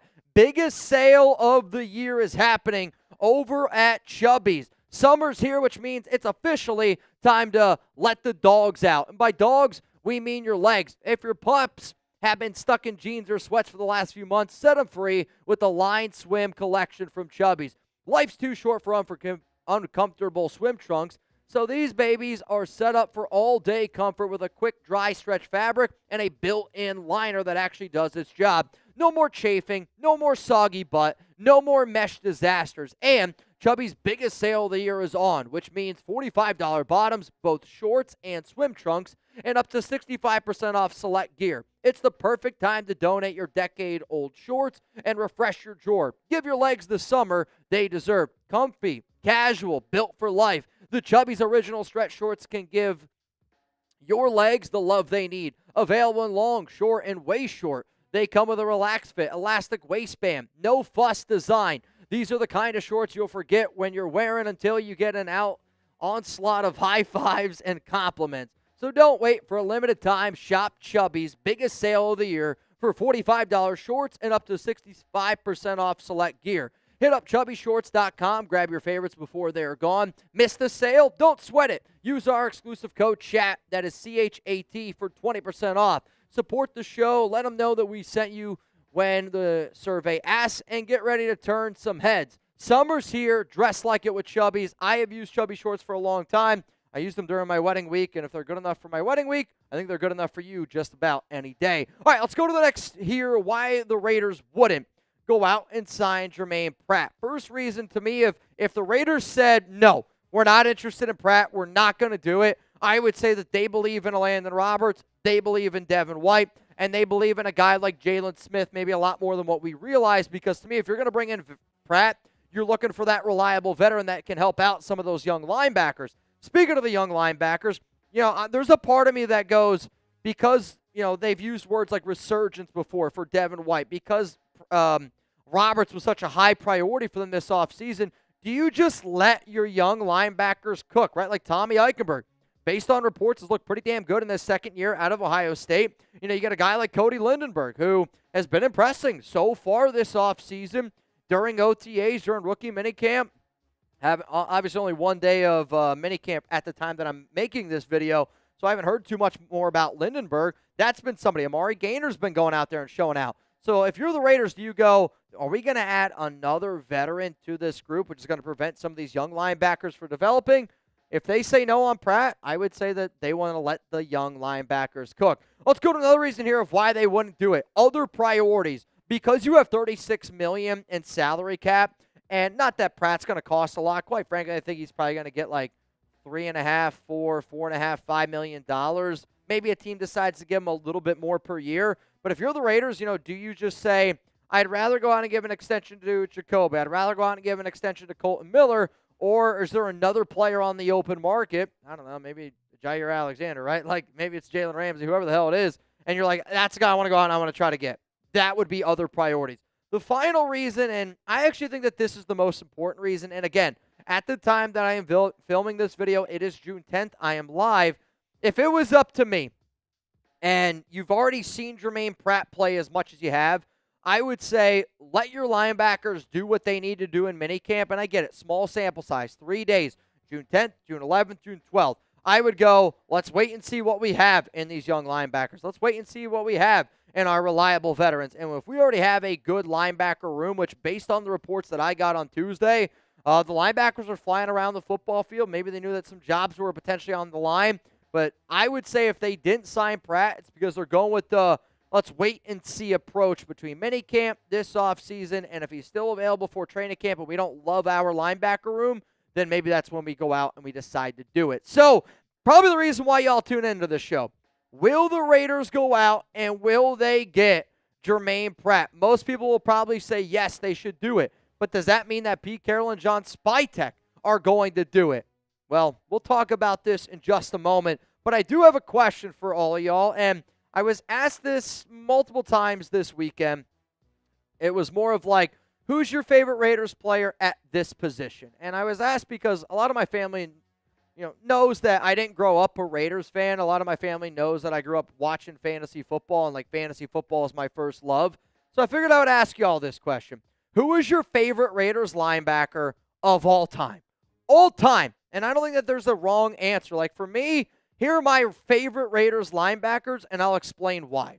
The top two, Ted and Phil, are probably going to be the top two on almost anybody's list. To me, these are your two best linebackers in Raiders history. Ted Hendricks, he's number one, and I don't think many people are going to argue with that. But for me then, also personally, Nick Kwiatkowski. He's one of my good buddies, lives out in Vegas, has been nothing but very nice to me, been nice to a lot of my friends, and, Quit's my guy. Robert Spillane proved me wrong, but I also think like he had that Raider mentality. Love what he brought to the field. One of my buddies down here in Dallas is good friends with Spillane, so like being able to have him in like that regard was really nice. And then I'll also say Nicholas Morrow, because when I first started doing this show, Morrow was a UDFA linebacker that got better and better and better and better, and I just always respected the way that he carried himself, the level of compete that he would always bring, and just how other players that were close to Morrow would talk about him. So because of that, I wanted to break that down. I'll also say this. You're going to be seeing a lot more of these top fives, me asking you these questions, because one of the things I also wanted to be able to do this offseason more is keep the tuna alive. So you're going to see a lot more top fives, just so y'all know. All right, so will Germaine Pratt be coming to Las Vegas? I am going to give this one only one just win, baby, though I would say 20% chance that the Raiders sign him. However, I do think that the Raiders are interested, and I do think that the Raiders could be interested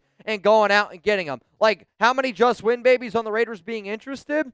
Honestly, I'd probably put that at 3 just win babies that I could see them being interested in going out and getting Pratt because of their linebacker room, because of him being a captain, because of some of the connections that he has with some of the players. But I'll also say that I think the number one team that's most likely to go out and get him is the Indianapolis Colts. And I also say that because Lou A., who was the old defensive coordinator for Cincinnati, he's now with Indy, and that's been the guy that he's been with his entire career. Also, when you look at the Indianapolis Colts and their biggest needs, linebackers their biggest need. So I think that also is a big reason why I could see Pratt potentially going, to a team like Indianapolis. But do I think that the Raiders should go out and get him? Yes. Yes, I do. And I think there's a lot more of a realistic possibility than somebody like a Jaire Alexander, who I also talked about. But Pratt, to me, is arguably the best linebacker on the Raiders. I could sit up here and say that he's better than Landon Roberts. I could sit up here and say that he's better than any of those other guys. So if I'm thinking there and I'm saying that, that makes your linebacker room better, and that's going to make guys go out there and compete even that much more. Also, he is a lot more versatile than what people give him credit for. Cincinnati plays in a very, very versatile cover one style of defense. And I don't want to say it's similar to Patrick Graham, but it requires your linebackers to do a bunch of different things. And team captain, that helps out the Raiders. Team captains will make your locker room better, and they help build for the future, and that's what Germaine Pratt was able to do in Cincinnati. Also, I think you've got to look at their ability to cover, because cover right now is what scares me the most about this secondary. It's what scares me the most about this Raiders linebacker room. And even though Pratt has fallen, the past 3 seasons from PFF for their coverage grades, I still think that Pratt can do it. And last season, I don't want to overblow it. I should also mention that the numbers on the left, 60.6, is the overall PFF grade. The ones on the right here are his coverage grades. That's on me. I copied and pasted that wrong. So 63.3 in 2023, the 80.6 in 2022, that's just the overall grade. But I also look at this year last season from Pratt, and I go, the Bengals were just on the field so much, and I get the defense was bad. But I also think that, because the defense was bad in general, that also just hurt everybody's numbers overall in general. So do I think the Raiders should go out and get Pratt? I do. I think it'd be a good move. I don't think it would cost a lot of money to go out and break the bank. And because of all those reasons, I would be on board with the Las Vegas Raiders going out and signing free agent linebacker Germaine Pratt. Reminder, if this does happen, I will be live on this show. And if you are watching this video and you want to see more pictures, more videos from my wedding week, don't be afraid to give me a follow on Instagram at Mitchell Renz 365. All right, y'all. We've talked about Jaire Alexander. We've talked about Germaine Pratt. If you had to pick after hearing everything that I had to say, you can only pick one to sign. Who you going with? Jaire type JA, Germaine Pratt type GP. Alexander's the better player. I'm not going to dispute that. But I don't think that you can just look at this as being best player versus, because I would say linebacker is a bigger need than outside corner for the Raiders. And Jaire's an outside. Now, if Jaire said, hey, I'll play in the nickel, I'll play in the slot, that's a little bit of a different conversation. I don't think he would do that because that's not where the money's at. Cameron, this is a dumb question. Some of these are my favorite. But think about it. If Mayer comes on and plays like we know he's capable of, and we aren't really going to the playoffs, would you deal for some draft capital? I mean, in all honesty, I would say if Mayer comes out and plays like we know he's capable of, I would just trade Michael Mayer. You know, like, to me, when I think of what Brock Bowers brings to the field, and again, Mayer's a good tight end. I don't see why you would want to trade away Brock Bowers, because I'll also say, you know, Bowers is somebody that didn't, I don't know what the situation was last year on Mayer, and, maybe we might never find out. But to me, if Mayer has an unbelievable year, right, and you're like, this guy's a great tight end, I still don't picture him being better than Brock Bowers. And I would say that the opportunity to sell high would be more on Michael Mayer, where, Bowers to me is the best tight end in the NFL. Mayer just ain't it. He's just not that guy, where I would almost compare it to you being like, should the Raiders trade away Max Crosby if Malcolm Kuntz has a great year? It's like, if Malcolm Kuntz has a great year, I'm not moving on from Max. If anything, Malcolm has a little bit more value. So, that's kind of how I would look at it. Maybe you agree, maybe you disagree with that take. That's totally fine. But trading Brock Bowers if Mayer has a good year is not something that I'm going to do. Quite frankly, if Mayer has a good year, if I'm the Raiders, I think I try to figure out a way to keep Michael Mayer around, because I think Mayer's two tight end set with Brock Bowers and that physicality with Jeanty is the way that this team's going to move forward. Just spitballing on the previous one, big congrats to you and Alex, Mitch. Are there any moves we could still make to increase the salary cap? There's always ways that you can do it. Honestly, a contract extension with Jakobi and Colton could be two ways that you could increase the salary cap, depending on how, they structure them. But, yes, there's still plenty of ways that you could do it. You could, trade away a guy. You could restructure a certain contract to get, void years slapped on the back of it. I mean, we talked about it. If Parham's not going to start, you could trade Dylan Parham and you'd save $3.3 million. Yeah. If you know Jordan Meredith is going to be your starter, and I think Parham is a really good offensive lineman. If he was the sixth offensive lineman, he'd be one of the better six-mans on an O-line rotation. But I also love being able to get value for a guy, and I think, putting him as your offensive lineman 6, he loses a little bit of that value just because he started the last 3 years. But, there's still plenty of ways that we can increase our salary cap. I just don't think the Raiders are all that interested in doing this stuff now. I think the Raiders are setting themselves up for the future.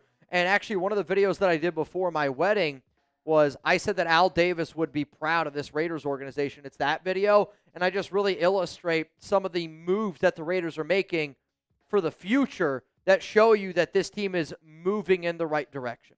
But, yeah, there's still plenty of moves. What up, Blink? Congrats from your mates in the UK on your wedding, Mitch. Wish you and Alex eternal happiness.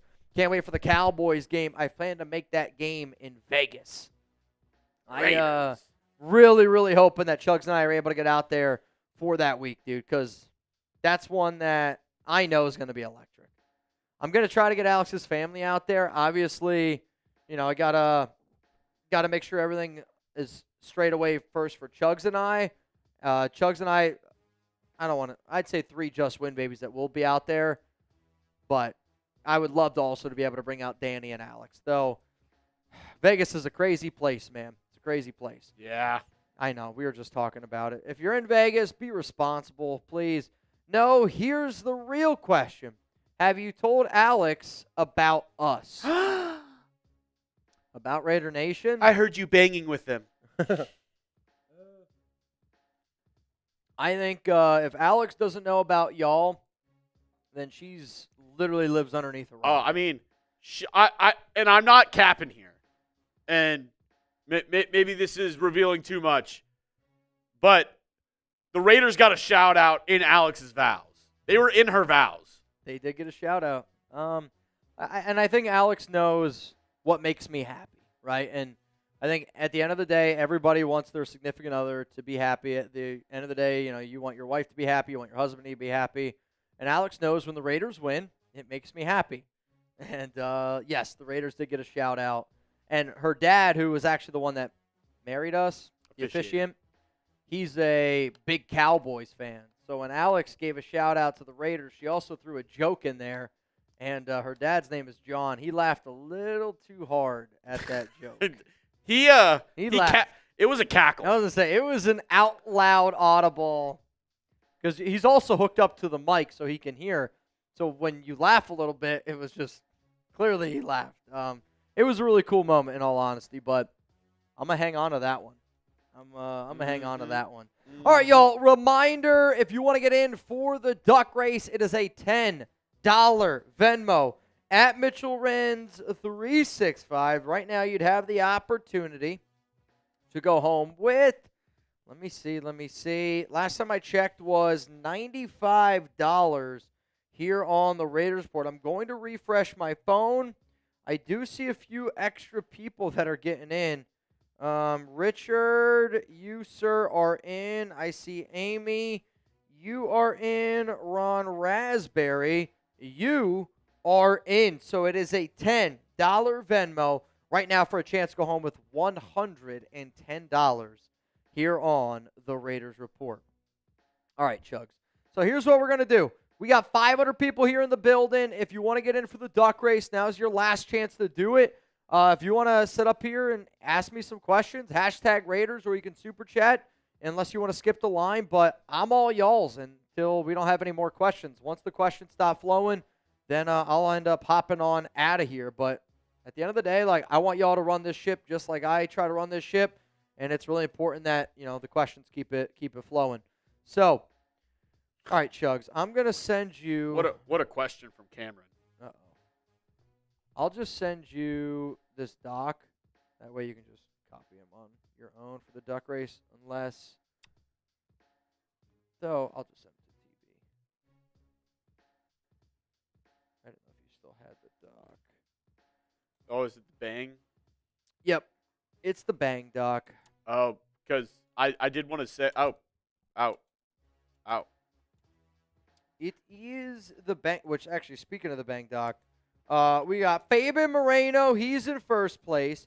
Ben Thrack is in second place. And then Patrick Roche and Common Raider are in third place with 5 bangs. Are you sure he's in tied in third place? Patrick Roche! Bang! From the top, Roche! Mitch, happy to have you back tomorrow. Mitch, happy to have you back tomorrow. I was so great. 58-year birthday generator since I was 8. I don't know if I get it. Do you? No, It sounds like Patrick Roche might already be celebrating a birthday. I don't know if he's hanging out with the Night Devil, but these two have been knuckle puck time. Knuckle puck time. The bad boys from the Mighty Ducks. Patrick Roche, who now is in second place in the bang competition. Dude, I'll say this, man. I think it was really cool. Again, all the people that sent me a lot of good wishes, but Patrick, you've been really, really showing out, showing love, especially these past few weeks, past few months on this show. And the episode that I showed my family, which I think earlier today I said it was the Friday episode, just because my last day that I worked was Tuesday last week. But we showed them the Madden sim of Raiders and Titans, and just the people that really showed up and showed out on that one. It was really cool. Again, because I think people see what I do, and my family, like, they know what I do, but I don't know how often they actually sit down and watch it. One of my younger cousins, shout out to Owen, he lives in Pennsylvania, and he watches the show actually pretty often, and he watches with my Aunt Wanda, and my Aunt Wanda was able to make it to the wedding. She's like the grandmother, I would say, on my mom's side of the family. You guys will see, I'll end up getting an angel tattoo. She collects angels, and she'll be my guardian angel right here. But no, dude, like when they recognize names, I think that's really cool. And Patrick, your name's been one that they have recognized. Cameron, questions for the nation: sub, pizza, or pizza sub? Oh boy, if I had to pick right now, I would go with a like a chicken parm sub, dude, an Italian sub. Oh. Though I did have a lot of pizza this weekend. Yeah. So. Also, not on here, but a pizza bagel slaps. A calzone. Yeah, I love a good calzone. But again, I love sandwiches. I love pizza, don't get me wrong. But if you give me the opportunity to get a sub, like a hot sub, cold sub. Pizza sub? What's a pizza sub? Just all the stuff that's on pizza, but just in a hot sub. So you have like cheese, pepperoni. Yeah, sausage. I mean, that sounds unbelievable. And a little sauce on there. I'll say this. If you're picking between a sub and a pizza, the fact that you put pizza sub makes me think that you want me to go with that answer. You know what I mean? Like, I feel like I just saw something on social media the other day, and it made me laugh, I don't know if Danny does this, but Alex is very good at, where do you want to go for dinner? She's like, I don't know, right? I think Alex is very good, but she's also super good at being able to plan everything. So I saw a video the other day. The guy goes, I now know how to get exactly what my wife wants for dinner every single day. I saw that. You did? And he goes, all right, honey, I made a dinner reservation. Can you guess where we're going? And she's like, oh, man, I don't know. Like, what would I possibly want? And he's like, I promise you, you would definitely want this today. Like, you would definitely want this. And she's like, and she says the restaurant. He's like, how did you know? That's where we were going. And obviously he ends up going there. But she ended up picking Applebee's. I promise you this, that's never going to happen with Alex. No? She's more of a Chili's gal. Applebee's is, see, the only reason why also she won't pick Applebee's because when her and I first started dating, I thought Applebee's was a nice restaurant. Again, where I grew up, like, if we were trying to eat good in the neighborhood, like, you'd go to Applebee's. That makes a lot more sense, Patrick. Meant to say been a Raider fan since I was 8. Yeah, I'll be real, Patrick. This does make a lot more sense. Hey, Mitch, happy to have you back tomorrow. I was so great, my 58-year birthday generator since I was 8. So, sure. Sounds like you celebrated your 58th birthday and you've been a Raiders fan since you were 8. Did we get any more people into the duck race? Holy shit, that made me laugh. All right, let me look real quick here.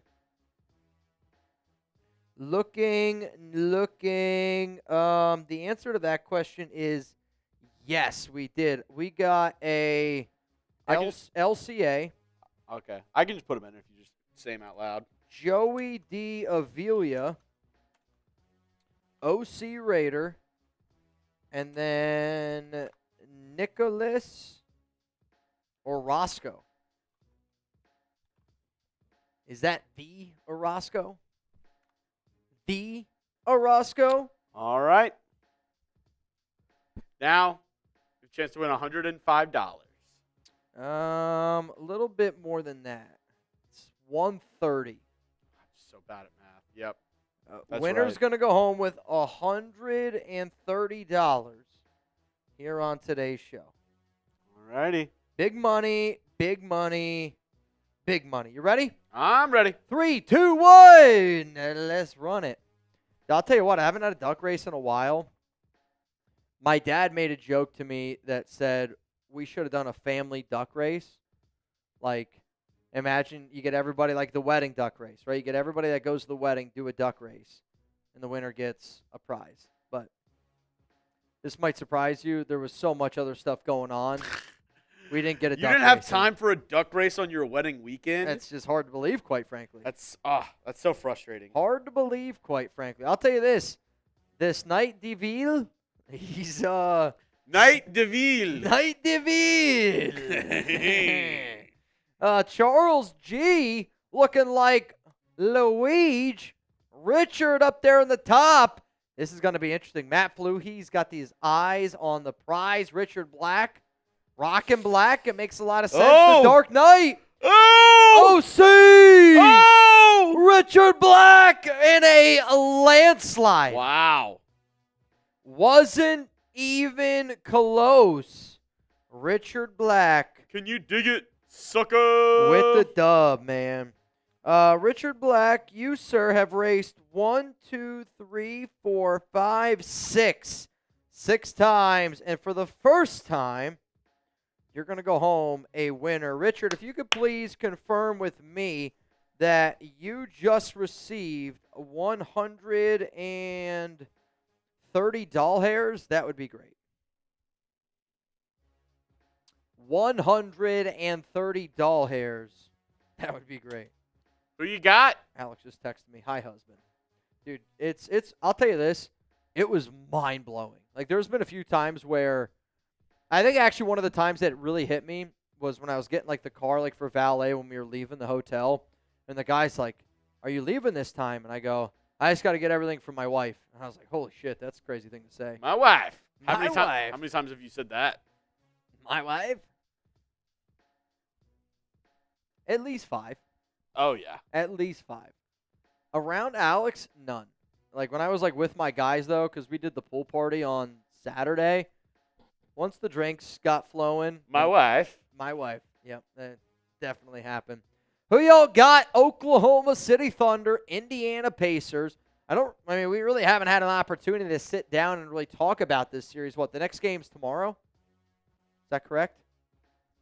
Yes, I I believe believe so. Wednesday, next game, Thunder, Pacers. Pacers won game 1. Couldn't believe that. That happened on Thursday, which I didn't watch any of that game. That was obviously the day before my wedding. And I saw that Oklahoma City was up. And then when I saw that the Pacers won, unflippin' believable, dude. Josh McDaniels, what's the exact moment y'all became Raiders/Texans fan? Mine was in 2014 when Carr and the 1-10 Raiders beat the Chiefs. By the way, I love you, Mitchie Poo.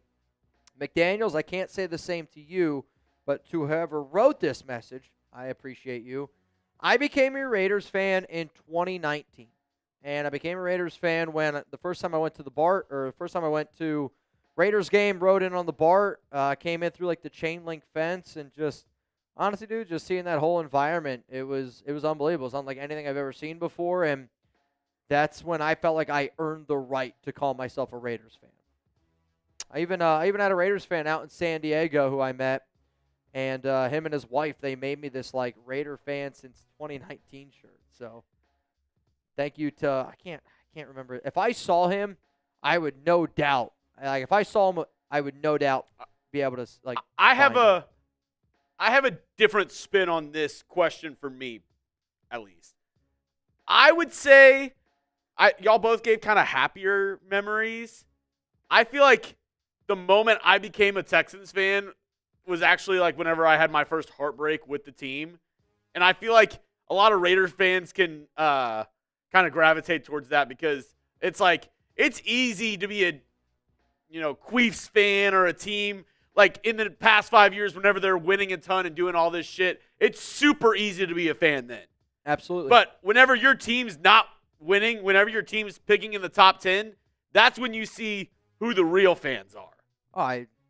Last season doing this show, I can't tell you how much I appreciated people that still showed up in November, December, January, because, like doing what we do when your team's bad, it's not like, oh, you're just like, oh, I don't have to worry about my team. Like, you still got to show up and do your job every day. You got to do, like, work. But when you've been through the bad and then you get rewarded for the good, I don't care what anybody says. It just makes it so much better, so much sweeter. So, for me, it was my first game that my stepdad took me to in 2008. And I specifically remember because it was Texans-Colts. The Texans had never beaten the Colts before, ever. And Sage Rosenfels was the starting quarterback for the Texans for that game because of injury and what else not. Texans were up by like 13 points. It was like a 3rd and 1. Sage Rosenfels does a play-action boot, tries to scramble, run for the first down, dives for it, and gets helicoptered and fumbles. Colts return it for a touchdown. Texans go 3-and-out, punt it. Peyton Manning and the Colts end up driving to win the game. I was going to say, I'm looking at this. Search Sage Rosenfels helicopter. I'm looking at the game right now. The Colts were up 27-10. Oh, my God.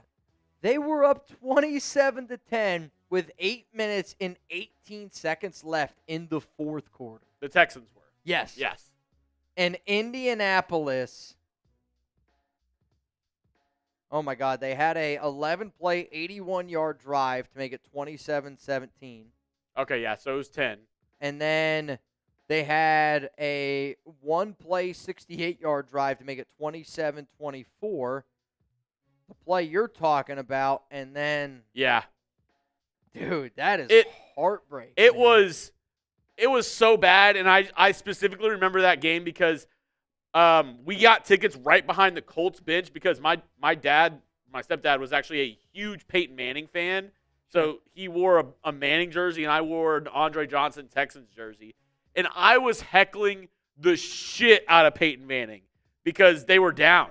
I was like, sit down, you bum. You stink. You suck. Da-da-da. And we were like in the second row right behind the Colts bench. And I was screaming at him the entire game that he sucks. Who's that short Jewish kid over there yelling at me? And, they ended up coming back and winning again. So it's I mean, what a game of momentum, though, because Colts went up 10-0, and then the Texans scored 27 unanswered. And then Indy scored 21 unanswered. Did you see the helicopter play? I know exactly what play you're talking about. Oh, dude. I'm telling you, just search Sage Rosenfels helicopter.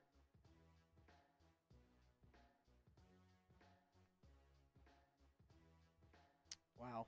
Oh, no, yeah. It was 3rd and 8, up by 10. I'm not going to lie. I want to see this. It's 3rd down and 8. He's going to roll to his left. He's scrambling, dives, flag, fumbles, picked up. Oh, my goodness. Scoop and score, 68 yards. That's unbelievable. Dude. That's unbelievable. Gets helicoptered. You spin me right round, baby, right round. It was bad. Like a record, baby. All right, y'all.